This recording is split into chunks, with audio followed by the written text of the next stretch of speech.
Okay, good morning. I think I'll start even though people are not quite all here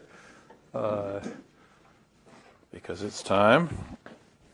So, sorry, I'd hoped to start Chapter 10 last time, but we'll start it this time. When Ashish comes, we'll have handouts for Chapter 10, the new problem set and the old problem set solutions, as usual. This chapter is about trellis diagrams for block codes, binary linear block codes of the kind that we've seen before. It's actually a much more general notion that applies to, well, linearity is important, although we don't see it very specifically in the trellis diagram, but we'll see that for constructing a unique minimal trellis, linearity is an important aspect, or more generally, it's just the group property of codes that allows us to construct unique minimal trellis diagrams. And I think it's best to motivate this chapter by an example. Here's a nice example of a code that we know very well that has a nice trellis diagram. It's the 844 Reed-Muller code. Just to remind you of how we construct this code, or one of the methods, we had many methods. We take this kind of universal 8x8, well, it's a list of eight tuples, and it's a tensor product of this little matrix 3 times. And if we create this, we get a matrix that looks like that, and we just pick the rows that have weight 4 or greater, and they are the generators of the 844 Reed-Muller code. So we'll take those as our set of generators. It's the 16 code words generated by these 4 generators here. This goes back to the first part of the term, but I hope you recall that fairly quickly. Okay, now I'd like to draw a trellis diagram for this code. I don't particularly know why yet. One idea I might have in mind is to do Viterbi algorithm decoding as a maximum likelihood decoding algorithm for this code. So let's see if I can come up with an efficient trellis diagram. That one means one that is, first of all, has relatively few states in it, relatively few branches, would be efficient as a decoding map for the Viterbi algorithm. And here's a very nice one. This looks sort of like a rate 1/2 4-state trellis diagram. Of course, it's not time invariant. It doesn't go on forever like for convolutional code. For a block code only exists over a finite time. So we're going to get a block trellis that starts at a particular time, that ends at a particular time in a single state. And but we want the basic property that the paths in this trellis are in 1-to-1 correspondence with the words in the code. So how many words are there in the code? There are 16 in this code.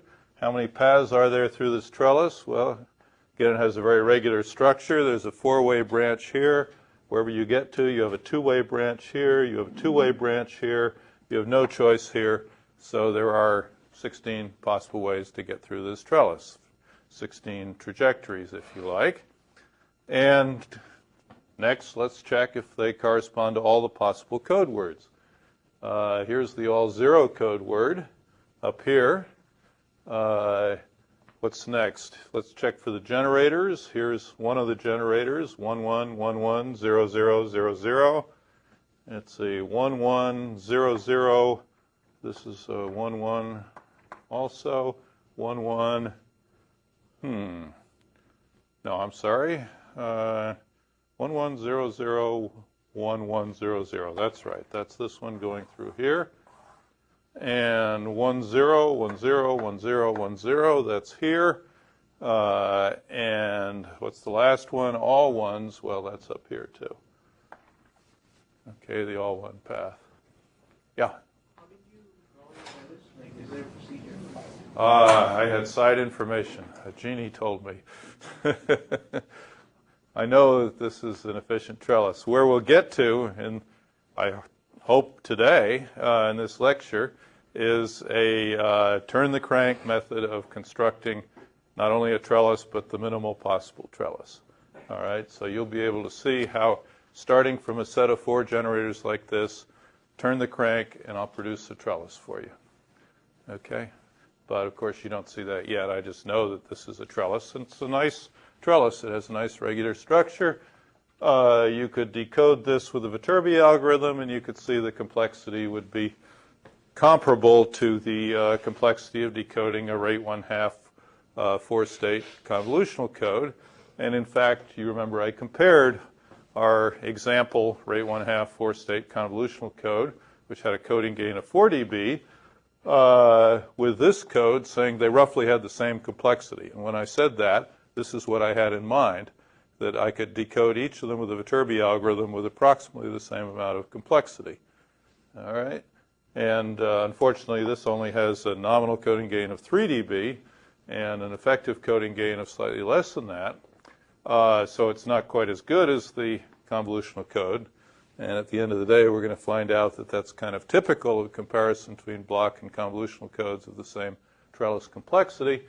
But on the other hand, this is certainly a better way to decode this code, recursive by the Viterbi algorithm, than to do a full maximum likelihood decoding of all 16 code words, which involves just brute force computing the distance to 16 code words. This is, if you like, a more organized way of performing the computation of how far is the received sequence from each of the 16 code words. All right. All right. So the reason we look for trellises of block codes is, first of all, it's better than exhaustive maximum likelihood decoding. It is a maximum likelihood decoding algorithm, since we're going to find that we can construct a trellis for any linear block code, which at worst, it's never going to be more complicated than just enumerating all the code words and doing exhaustive maximum likelihood decoding. And usually, as in this case, it's going to be a more efficient method of doing maximum likelihood decoding. So we will have a general method of maximum likelihood decoding that is more efficient than the exhaustive method.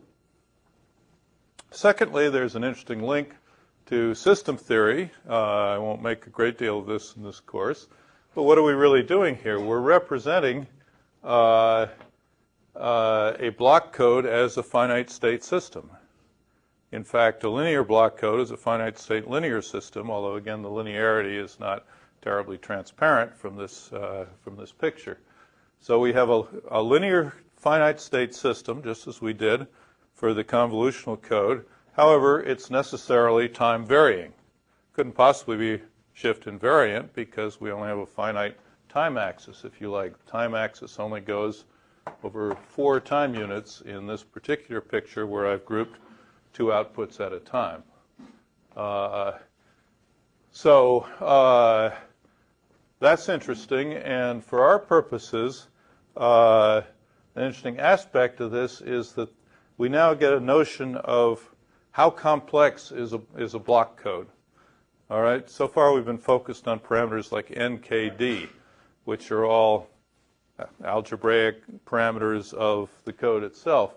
But we want to know about performance versus complexity. So how complex is the 844 code? Well, now we have a little bit of a handle on it. We can say its complexity is that of a 4-state machine. Okay? So trellis complexity gives us a measure of the complexity of a block code, so that we can, for instance, say that Reed-Muller codes tend to be less complex than BCH codes. I'll try to give some substance to that as we go along. All right, so we get additional parameters that have more to do with what we really care about, which is decoding complexity. And finally, I introduced this subject because it's a stepping stone to where we're really going, is this notion of codes on graphs, which is the underlying concept for the capacity approaching codes that is our goal point. Our whole goal in this course is to get to capacity, specifically on the additive white Gaussian noise channel, and the way that people have found to get to capacity, turbo codes, low density parity check codes. The underlying concept that I'm going to be framing that in is codes on graphs, and this is kind of a code on a very elementary graph. So it's a good way from here to there. All right, so that's why we're taking a little time to look at this subject, even though, as I say, at the end of the day, even though there's a better way of decoding block codes than the ways we've had previously, a better non-algebraic way, it still is not going to turn out to be as good as convolutional codes, which we already know about. All right, any questions on what we're doing, motivation, so forth? Yeah? One way in which this Trellis is different from convolutional codes is that each node doesn't have two things coming out, right? That's right. It's a little bit more irregular. And this trellis section doesn't look the same. We had a completely mixing trellis section for the convolutional code. This kind of divides it into two halves which don't meet. This basically expresses the code as a certain subcode, and its coset is down here. So it's not quite the same. It looks different. Maybe this will turn out to be interesting. Good observation. Okay, anything else at this point? This says that this is not a convolutional code.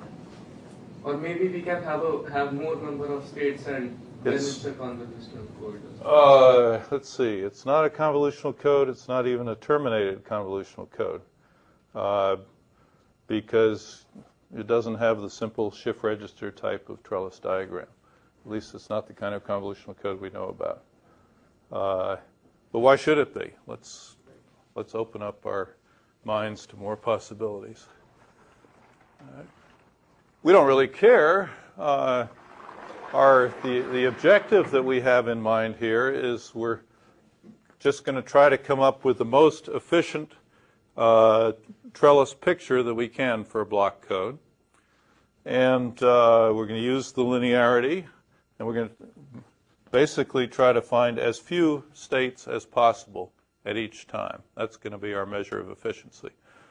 That's not the only one you could think of, but it'll turn out that any notion of efficient representation comes down to the same thing. So we'll focus on a minimal state representation of a block code.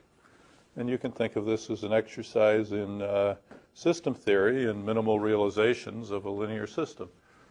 This you can view the set of all 16 code words you can view as the set of possible trajectories of a linear system on a time axis of length 8, and we want to find a minimal realization, minimal state realization of that linear system. All right, so that'll make sense to some of you, and it won't make an awful lot of sense to the rest of you. Okay, so we're after a minimal, in the state sense, minimal state complexity, let's say.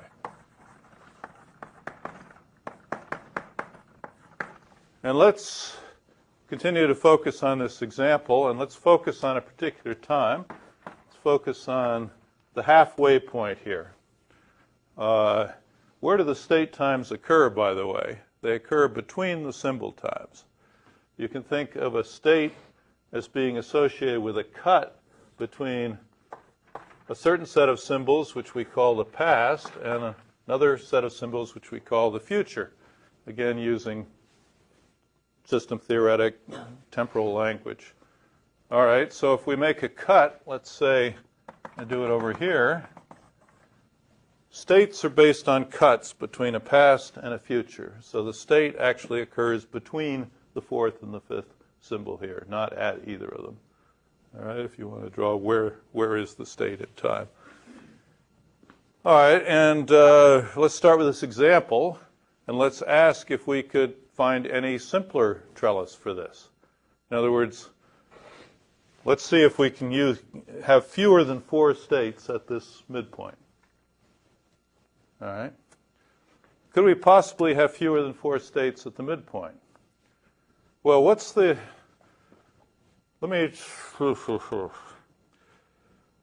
key property of states?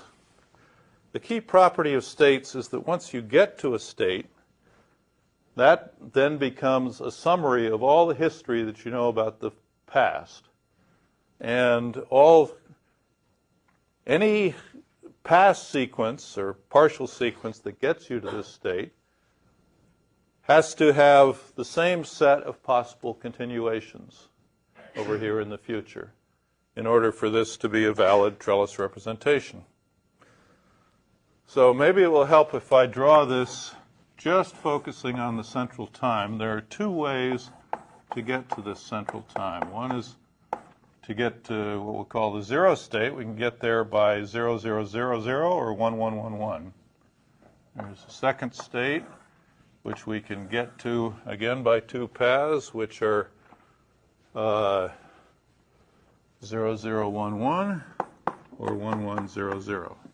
There's a third one, which we can get to by 1, 0, 1, 0, or its complement, 0, 1, 0, 1.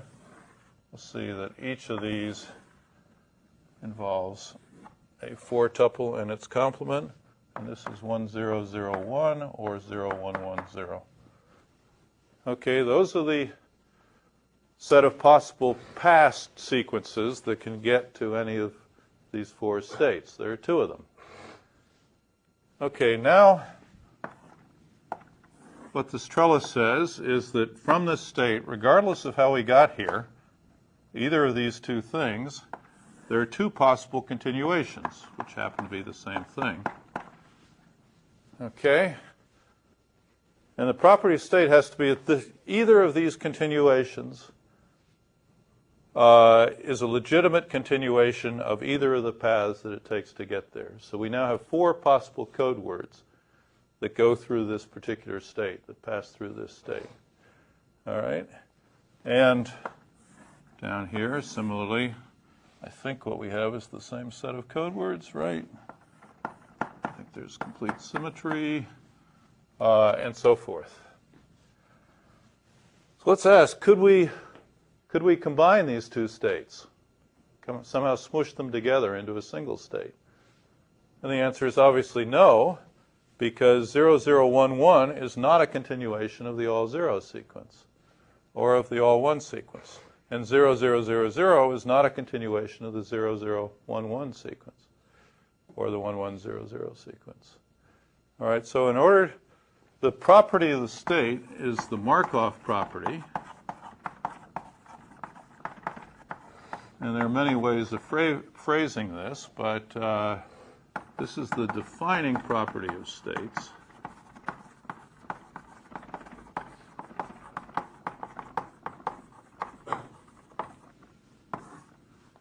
Is that if 2 past paths have a future continuation, I hope you understand this language as I introduce it, in common,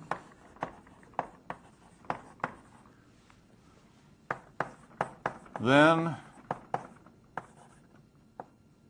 all their future continuations are in common.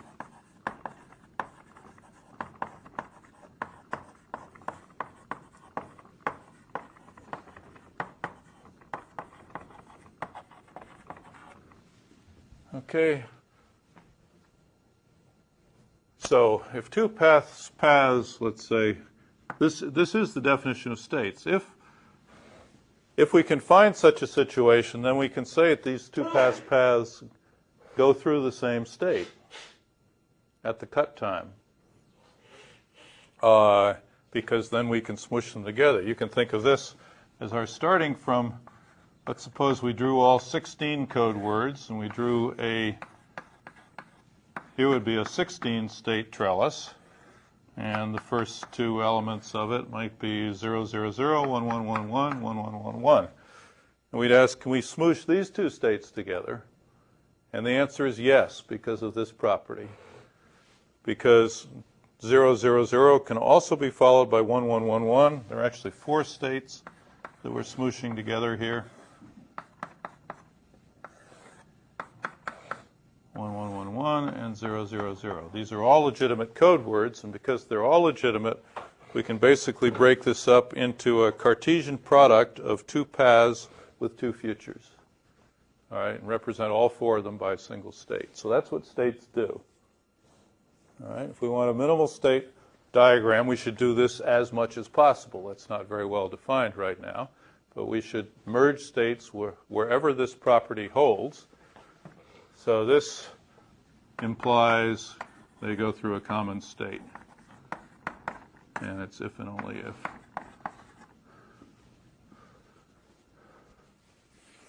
Okay, so you can see it very concretely from the trellis diagram. This is the property that we need.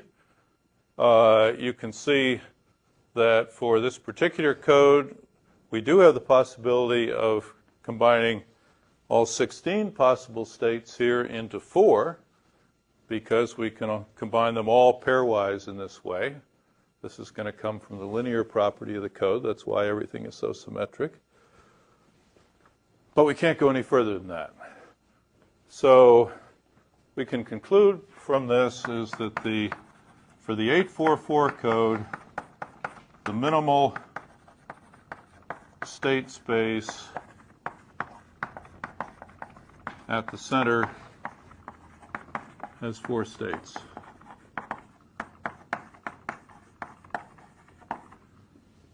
As size 4. Okay. And this, for a simple code like this, you can simply see what all the possibilities are, and this is the best we can do. So do you get that? This is fundamental system theory, state realization theory. I don't know where in the curriculum one gets this nowadays. Probably somewhere over towards the control side. Maybe in digital signal processing, but maybe not. All right. But we're doing system theory here. Okay, we all get that? Yeah. Properties. Basically, if I have two past paths, they have one common feature, then I can say that they have all the common feature. Yeah, if they go through a common state, that implies this statement. Conversely, if we have a set of past paths and future paths that have this property, then we can define a state. In other words, states are always going to look something like this. We have a set of past paths, we have a set of future paths, and the state is simply a node that they go through such that you can combine any of these paths with any of these futures. If it's symmetric, you could say the same thing. If two futures have a past in common, then they have all their pasts in common.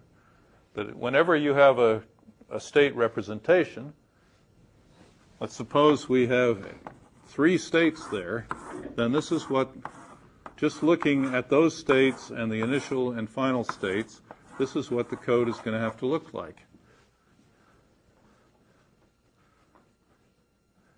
Okay, because the property of state is that however you got there, you have to be able to take any of these over here. Otherwise, the trellis is invalid. If not all of these 9 sequences are code words, then it's not a valid trellis representation, or not equivalently, it's not a valid state representation. All right, so if and only if we can draw the thing in this way, we get it. So, for small code, you can just see how much combining you can do. In particular, you can ask, what can the 0, 0 state, 0, 0 pass sequence, what can that be combined with? Well, it can only be combined with sequences that have a 0 first part. So let me introduce now the idea of subcodes.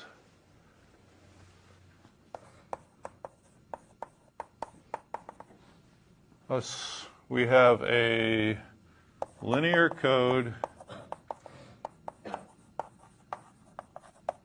C. Let's define an interval on the time axis, k, k prime, whatever. The subcode C on that interval is the set of all code words.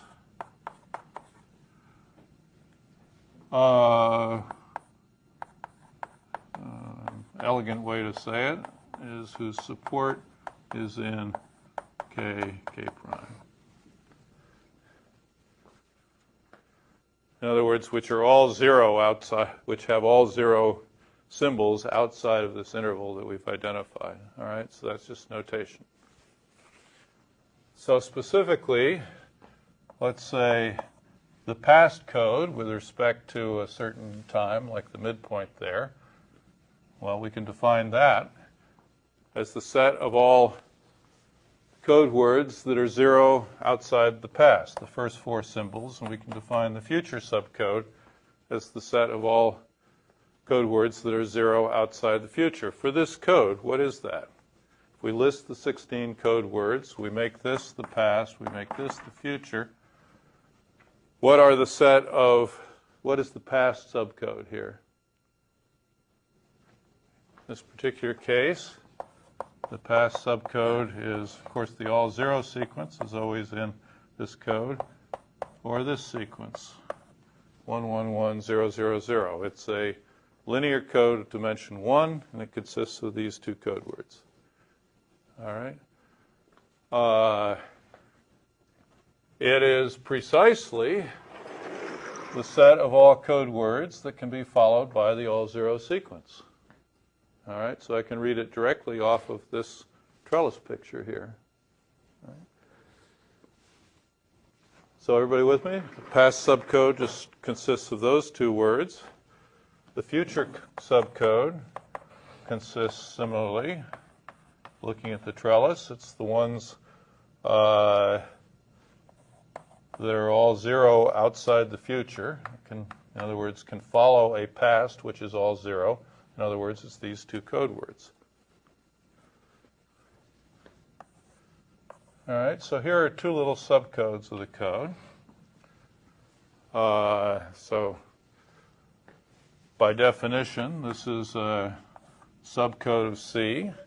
You can, if C is linear, you can quickly convince yourself this is a linear subcode. So it's going to have a certain dimension. It's going to have size equal to a power of 2. It's even going to have a minimum distance that is at least as great as the minimum distance of C because it consists of code words of C, so its minimum non-zero weight is going to be at least as great as that of C. So it has some properties immediately. Okay, these past and future codes seem to have a lot to do with the structure of the trellis up here. In fact, the zero state consists of precisely the sequences that go through the zero state here are not coincidentally the set of all past code words in CP followed by the set of all future code words in CF. Okay. And why is that? That's because the set of all ways of getting to here, getting to this state, have to be the set of all code sequences that can be followed by the all zero sequence. All right. Similarly, the set of all continuations from this state have to be the set of all continuations of the all zero sequence.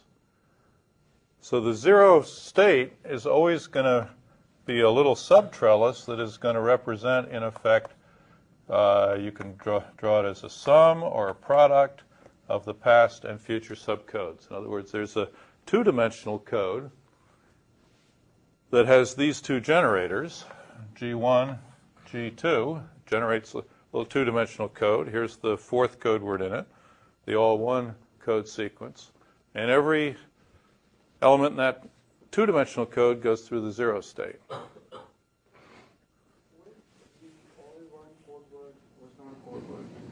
So then It's whatever it happens to be. then you would have a separate state just for I mean you could combine them. It doesn't matter. Suppose that CP has dimension 1, CF has dimension 1. That means CP is going to be something like this. Okay? CF is going to be something like this. whatever, y. This just follows from the linearity. It just By follows, adding follows from linearity, right? And clearly, since C itself was linear, we're allowed to add xxxx, all zeros, to y. That's a code word, because these were both code words in C. All right, so the linearity allows you to fill in this fourth corner of the rectangle, if you like. All right, so CP plus CF is always going to look like this. And we'll always call this the zero state, the state that you get to by the all zero sequence, and that can be followed by the all zero sequence. That's always going to be called the zero state. And it's by linearity, it's always going to look like that. Might not be dimension 1, could have any dimension here. All right. So, we're really beginning to get somewhere now. What do all these other states look like, group theoretically? Cosets. Somebody who said cosets? Good. That's right. So CP plus CF is itself a subcode of C, a two-dimensional subcode. So there are 4 cosets of CP plus CF in C. And we'll see if they correspond to the 4 states. So how do we do this algebraically? Let's draw a generator matrix for C in a certain form. Again, I'll draw the past, the future, and so that's the only division I'm concerned with right now. And let me draw it in general form first. I've defined this past subcode, CP. It has certain dimensions, so it has a certain number of generators. So we're going to put up here a set of generators for CP, G of CP. Okay, however many there happen to be. And what's their common characteristic? They all are all 0 in the future. All right, so they're all going to look like that. Okay. Then I'm going to take a set of generators of CF, and similarly I'm going to use them up over there. These are all code words, so and they're clearly linearly independent of those. So I'm on my way to constructing a generator matrix for C. But obviously I'm going to need some more. We can call this number of generators in the past, number of generators in the future. This is the dimension of CP. This is the dimension of CF. And now I need some more generators, which by definition are going to have to span both past and future. Let's see. Since I've already introduced the coset language, let me just mysteriously put that as the generators of a quotient group. C mod CP and CF is what that means. All right, and it's a quotient group if you know or recall what a quotient group is. Anyway, there are K minus KP minus KF of these. And I don't particularly care what I put down in here. Their property is that they have to span both past and future. All right, so for our particular example, here's the generator for the 844 code. What we're talking about is a generator that looks like 1111. That's K past is 1, 0, 0, 0, 1, 1, 1, 1. K future is 1. They're both one-dimensional codes. Then I need 2 other generators which must span past and future. So what'll I take? Let me just take 2 more. 1100, 1100, 1010, 1010. That would be one possible choice. And so this is K minus Kp minus Kf, which is 2.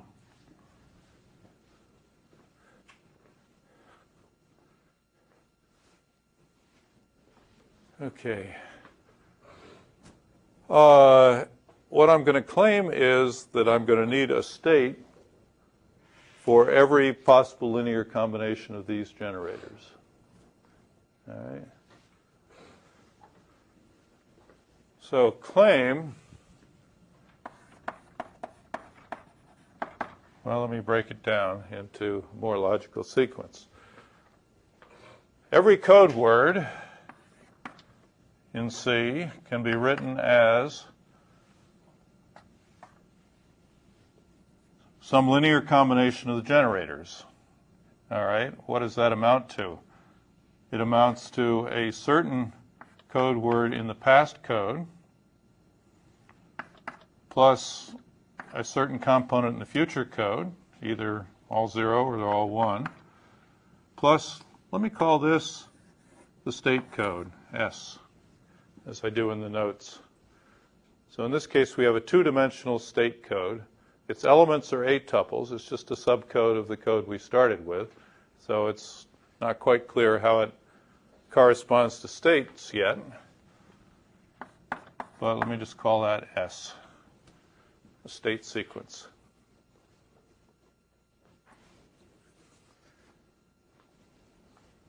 All right, and I claim I can break this up because the proof is that for every C in C is equal to a sum of, it's a linear combination of the generators. So I just break that up into the 3 possible parts. And so I get one part that's in the past subcode, one part's in the future subcode, and one that's in this state. So this is the past, this is the future, this is the state. So I just break it up according to this. All right, so the 16 code words can all be written in this way in our particular example.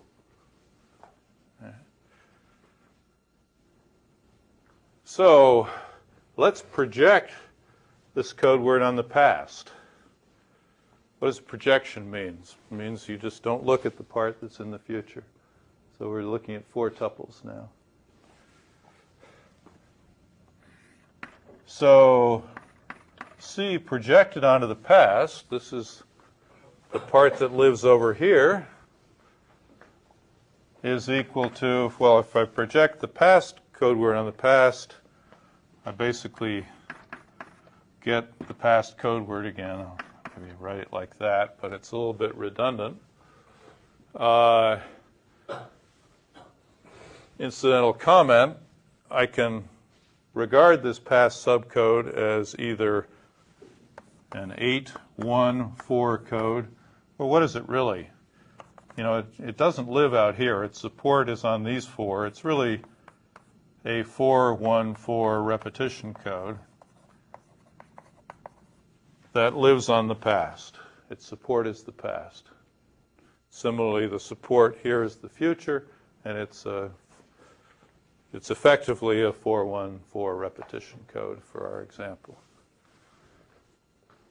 All right, but formally it's, if we project this on the past, it's a 1-to-1 projection. What happens to the future part? This disappears because the projection of anything in the future code on the past is all 0 by definition. Plus, it's the projection of the state sequence on the past. Could the projection of the state sequence on the past be all 0?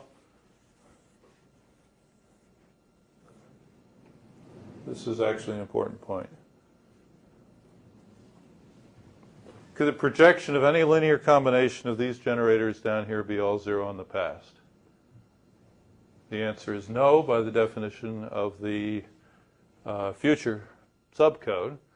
If I found a linear combination of this that was all 0 in the past, I should add that to the generators of the future subcode. So by defining this in this way, I've forced this to be non-zero, unless, of course, the state sequence itself was 0. The all 0 sequence is in the state code.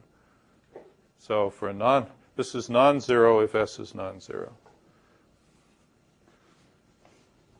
And similarly, if I project a code word on the future, I get this becomes all 0. I get the element of the future code projected on the future plus a state on the future, a state projected on the future.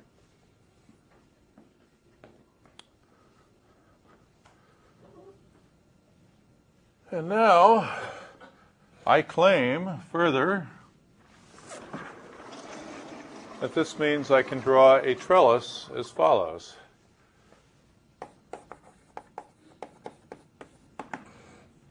Start from here. For the all 0 sequence, I'll have a bunch of parallel paths going to the 0 state that together add up to the pass subcode. These are precise. One of these is going to be all 0, and these are precisely the ones over here that can be followed by all 0, as I've already claimed. All right, so these are the ones that can be followed by 0, and similarly over here, I'm going to put all the future subcode.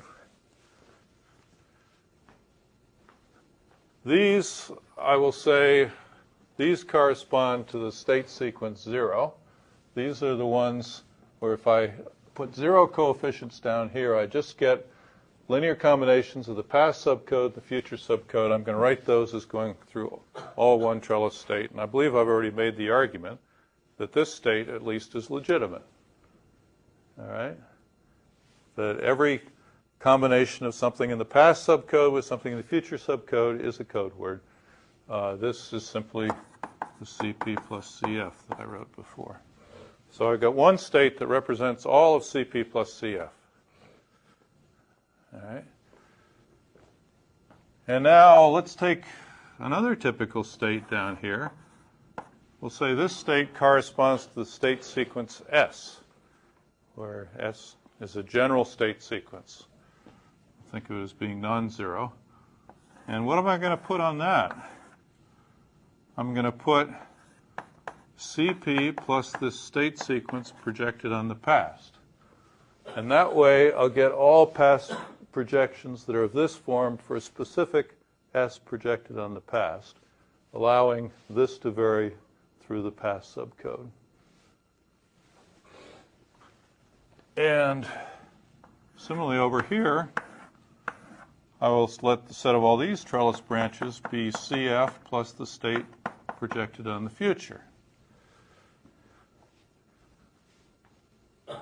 And so all the things that go through this state here will be CP plus CF plus this particular state sequence. So for each of the state sequences, I claim I can define a state such the set of all past continuations of anything that projects on the past as anything in the past subcode plus a past projection of this state sequence can be combined with anything in the future, CF plus the future continuation of this state sequence.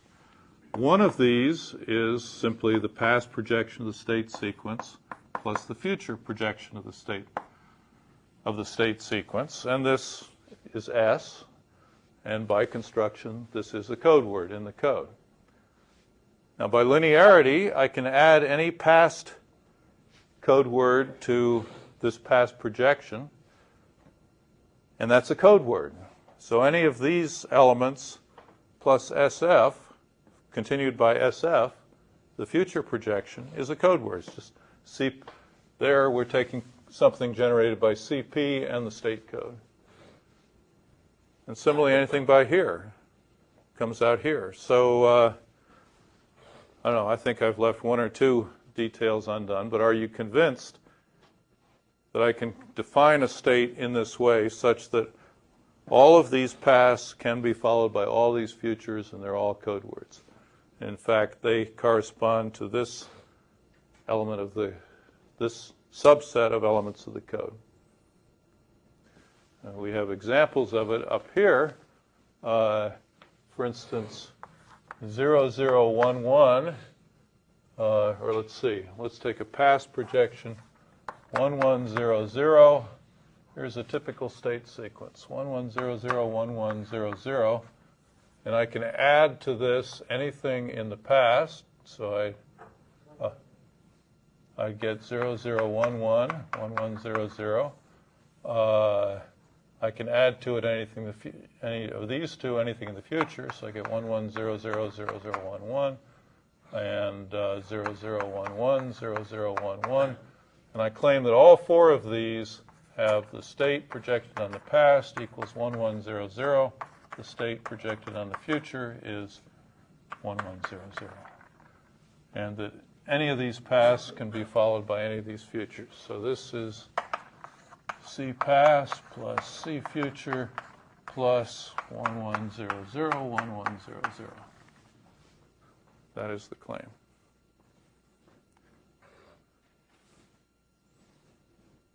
Okay? And furthermore, if I go through this, dot, dot, dot, I'm going to generate everything in C. So this is a partition of C.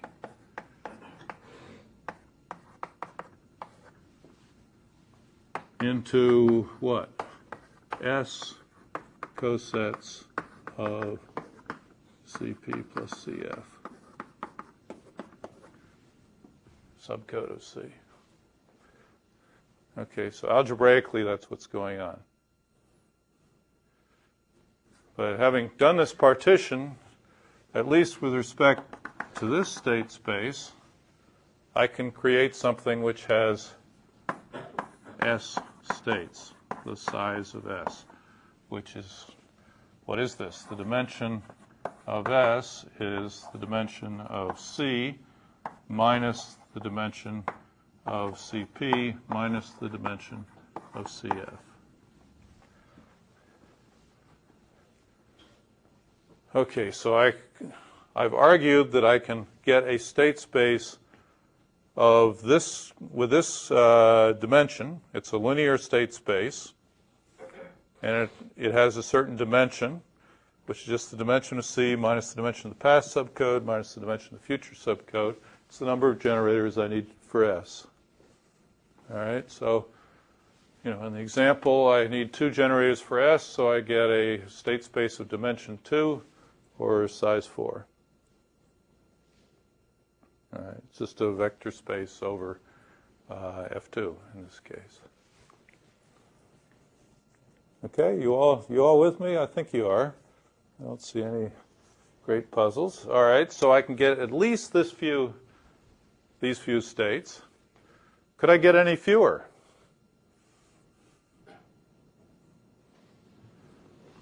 Can I possibly merge any 2 of these states? Could I draw a trellis in which, say, I mush the 0 state together with one of these non-zero states?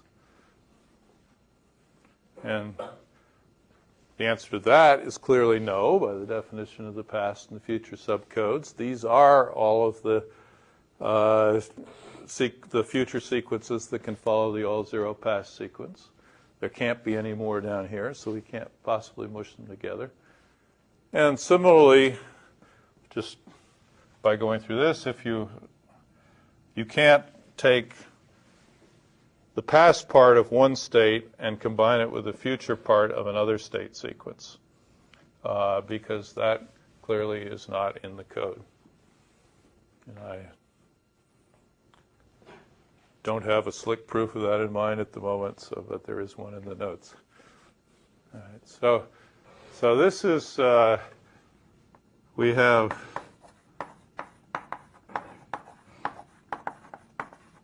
the conclusion from this is what I call the state space theorem.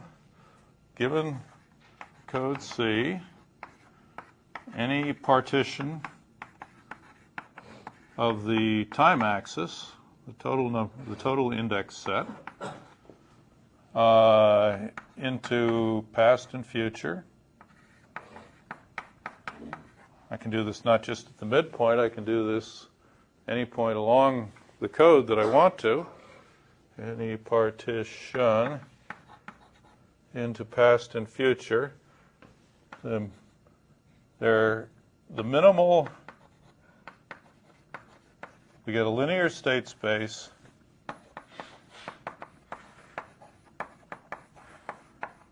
in other words, a vector space, S, and the dimension of S is equal to the dimension of C minus the dimension of this past subcode minus the dimension of the future subcode. So we can simply calculate what the minimal dimension of a state space is at any point along here. So for instance, at this point here, what's the minimal size of a state space? What's the past subcode here? What's the set of all code sequences that are all 0 in the future? I'll have all zeros out here. At this point, CP is just 0, 0. Okay, it just has dimension 0. Yeah, 0. What's the future subcode? This is the subcode which has support all out here. This is anything that starts with 0, 0. This is 0, 0, 0, 0, 0, 0, 0, 1, 1, 1, 1. Let me just write down generators. 1, 1, 1, 1, 0, 0. So this is dimension CP equals 0, dimension CF equals 2.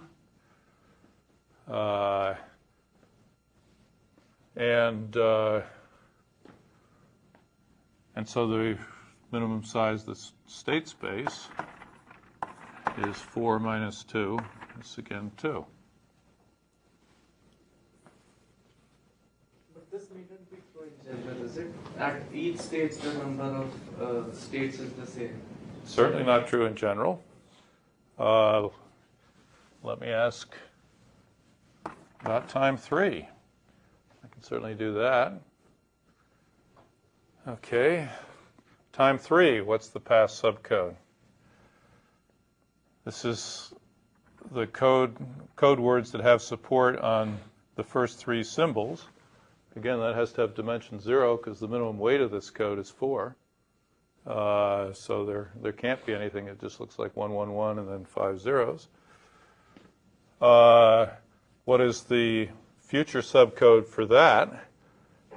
Now the only generator of the future subcode is 0, 1, 1, 1, 1.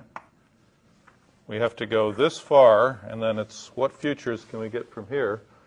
There are only 2 words that are in the future.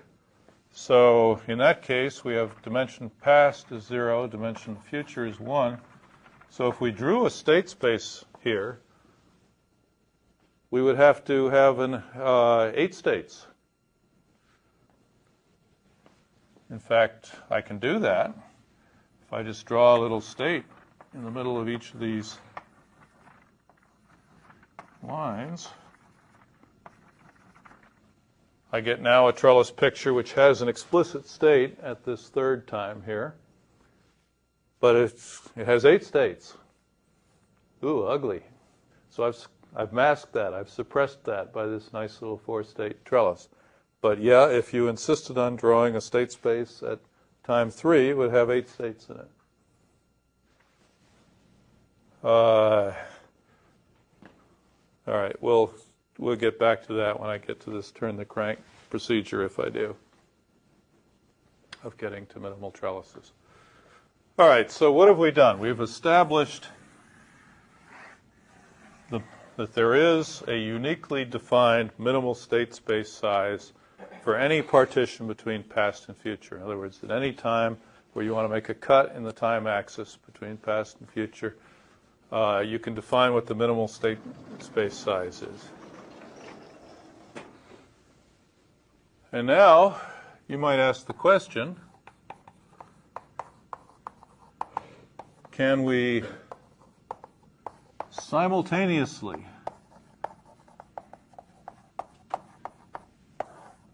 achieve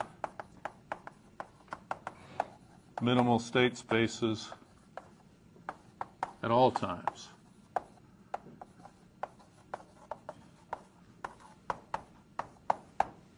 In other words, can we draw a single trellis which gets the minimal state space at each time?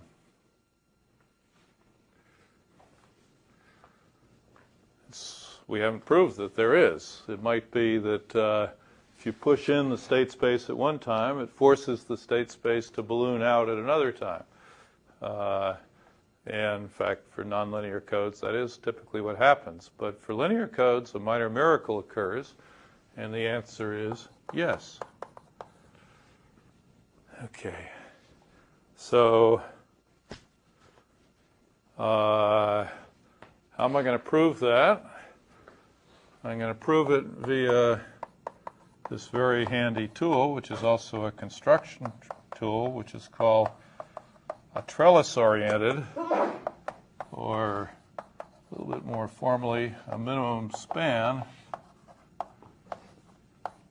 generator matrix.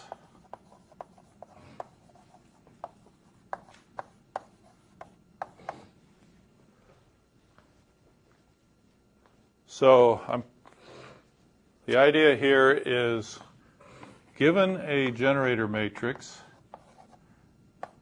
reduce to trellis-oriented form. We're going to prove that this is unique, or effectively unique, and specifies minimal trellis at all times in a certain way.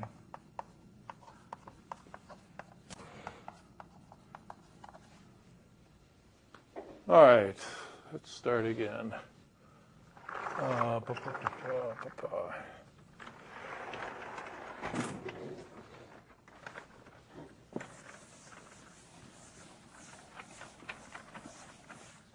So loosely, what is a trellis-oriented generator matrix? Well, if we have a generator, say 0, 0, 1, 1, 1, 1, 0, 0, its span is this interval from its starting time to its ending time. It's this.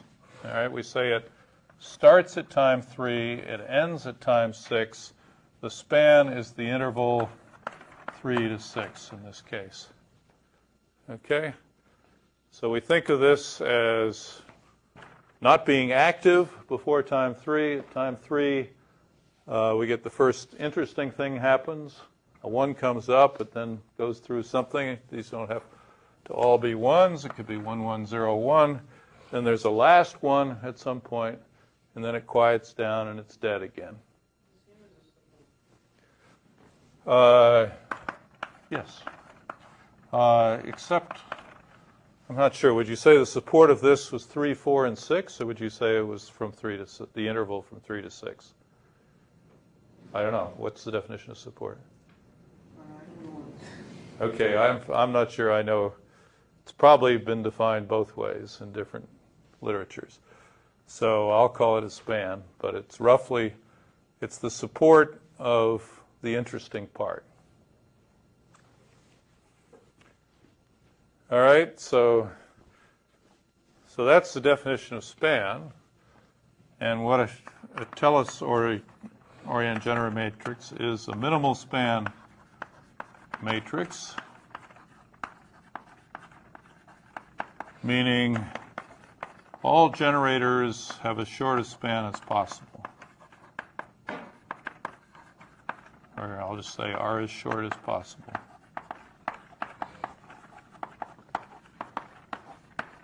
There's a lecture, I can be loose.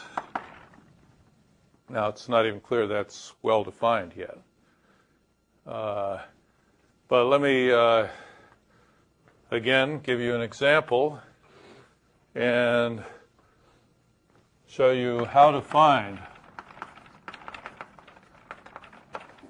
a trellis-oriented generating matrix just by example. Let me take our example here. 1100, 1100, 1010, 1010, 111111. So there is a generator matrix that's not in trellis-oriented form. In particular, I can see that by adding this to this, I can make this generator have shorter span. I can replace it by one which is 4 zeros and then 4 ones, which we've already found useful in constructing a trellis. All right? But let me proceed through it more systematically. This generator generates all words in the code. So how can I find a set of linearly independent generators that has shorter span? There's a sort of greedy way of proceeding. Let's take the first two generators.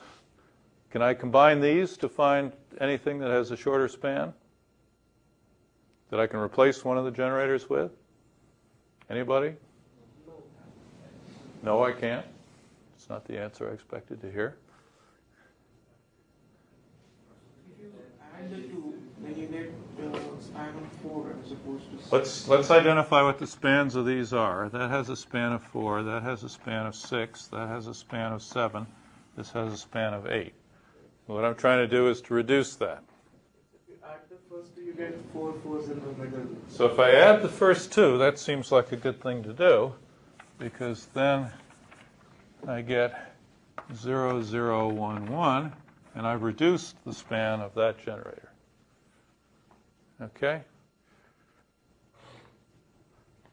All right. Any way I can combine these two to reduce the span?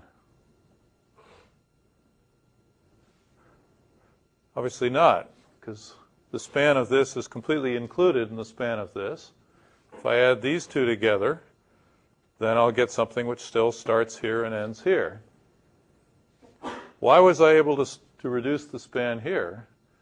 Because the spans had the same starting time. So I got a cancellation of the first bit. I got a 0 up here. That's what I wanted. So that's the key to proceeding. If I see any place, any two that have the same starting time, then I can add them together. And the result will be something that has a shorter span than at least one of them. All right, so let me do that. I see two here that have the same starting time. And so I add that to that, and I get 0, 1, 0, 1. So I've got the span down to here. I can do that down here. And I get this, which has a very nice reduction in span. Can I go any further? I could clearly look for the same thing in ending times. If I could find two ending times that were the same, I could do the same trick. Add those two generators together, and the result would be something that was shorter than at least one of the component generators. But here are my starting times, here, here, here, and here. They're all different. So I have no possibility for combining two and getting a better starting time. Similarly, the ending times are here, here, and here. They're all different. So I'm done. Okay? So that's how you find a trellis-oriented generator matrix. And there's a closely associated theorem, which is that a generator matrix G is trellis-oriented if and only if all starting times different,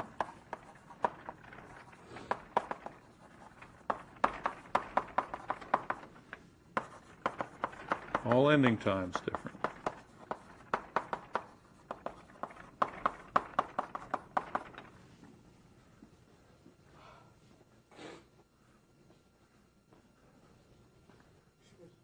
Yeah? What's the definition of all generators are as short as possible? Oh, I'm now making it. Okay, this is really just motivation. Okay, so this can be my actual definition of a trellis-oriented generator matrix once I've proved this theorem. It's a matrix in which all the starting times are different and all the ending times are different. And what I've achieved is that all generators are as short as possible.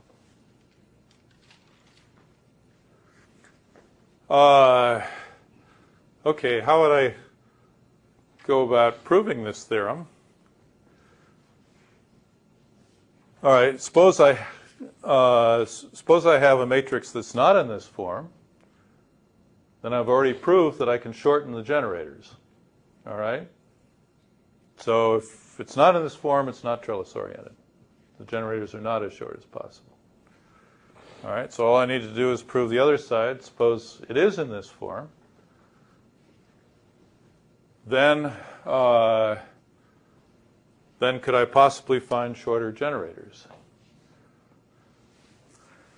And the proof of that is basically the following lemma, that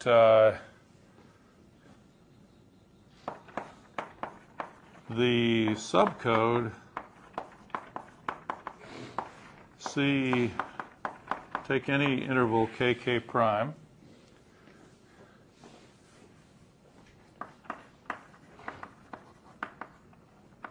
so given a trellis-oriented generating matrix,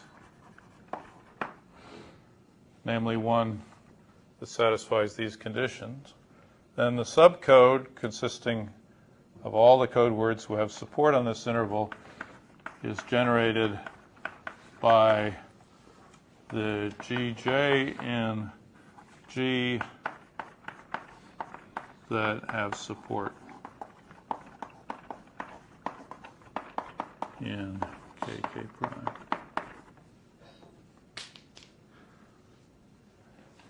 And that's kind of intuitive and obvious. On the one hand, it's clear that any linear combination of these generators is a code word in this subcode. Obviously, if they all have support in this interval, I can't generate anything that has support outside that interval by linear combinations. So the only question is, all right, can I possibly get anything that's in this subcode by having by combining with a generator that is outside this interval? And again, it's clear that, say, I take kk prime to be here.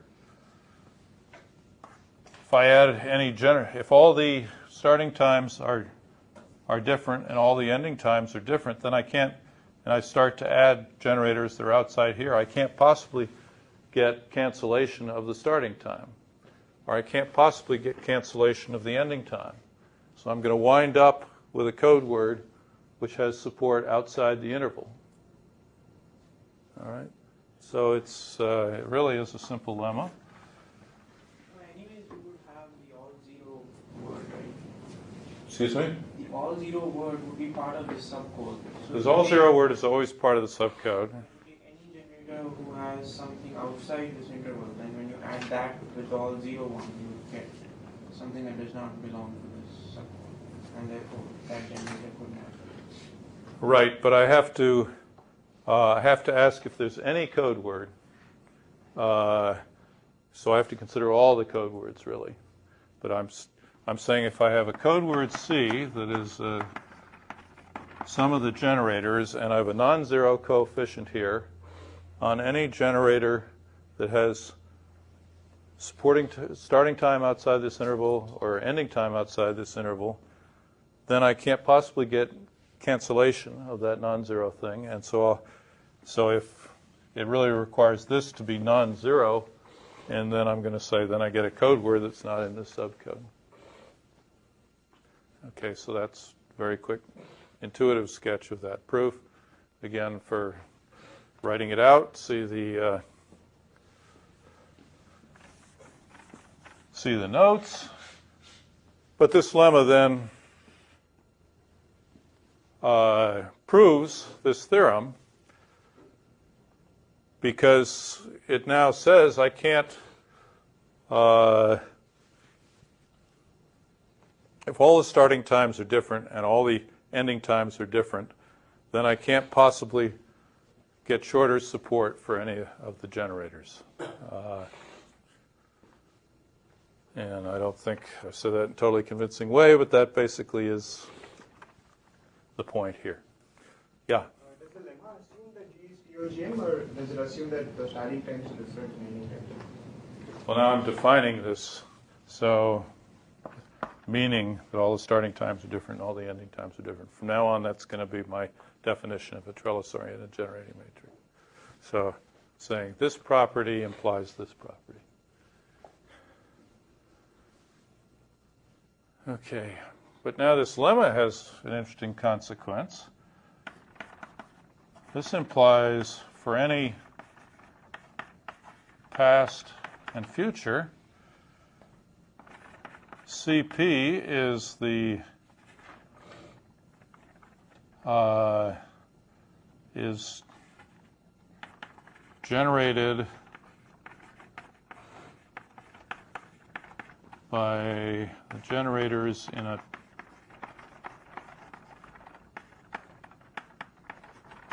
trellis-oriented generating matrix with support in P, and similarly CF is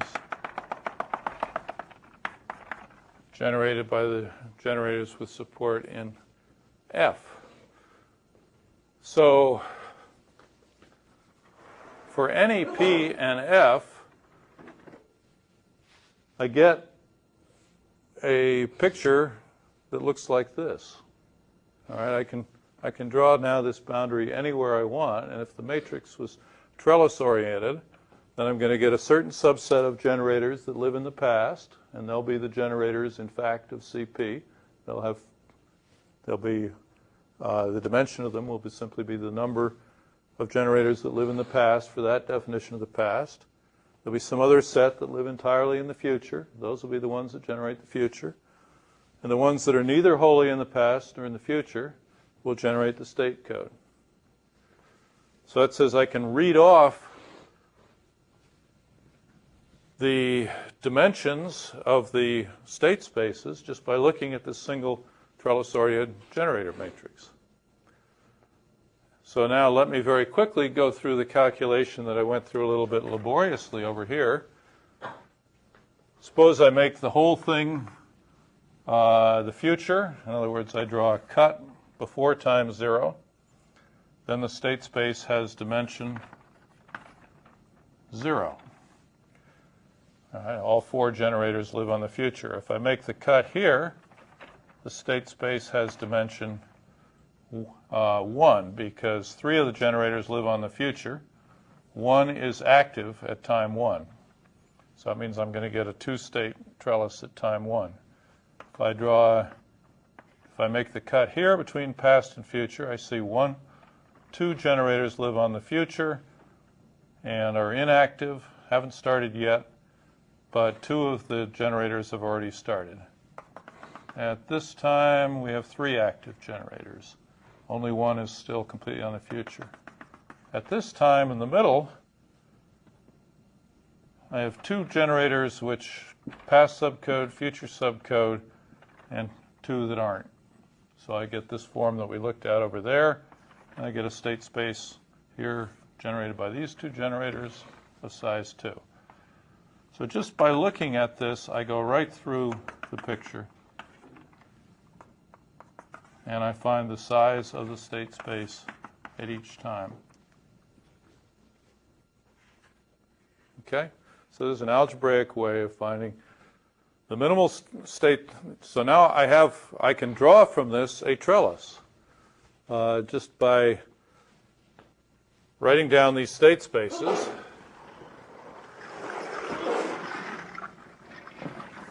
Let me leave these trellises here. Let me draw now a full trellis, or an 8-section trellis. I'm only going to put 1 bit on each trellis. All right, here's the starting state, dimension 0, 1 state. From that I can go out to 0 or 1. all the state spaces.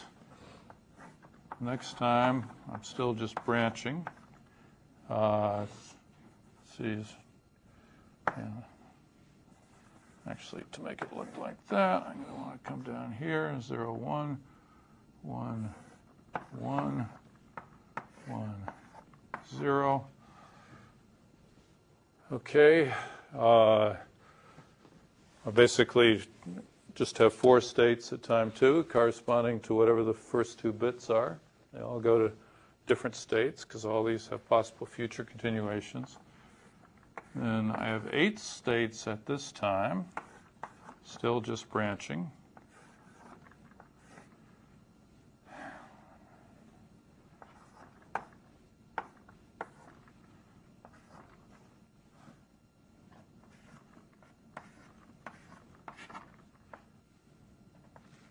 Sorry, this is going to take some time to do correctly.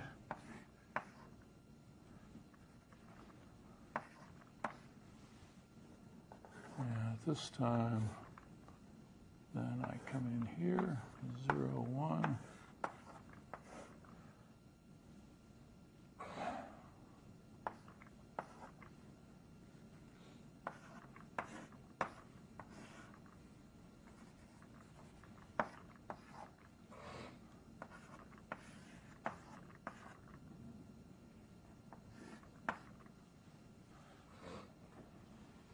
Anyway, and then it's symmetrical on the other side. So that's what a full trellis will look like. And how did I do this trellis? In principle, I wrote down all 16 code words.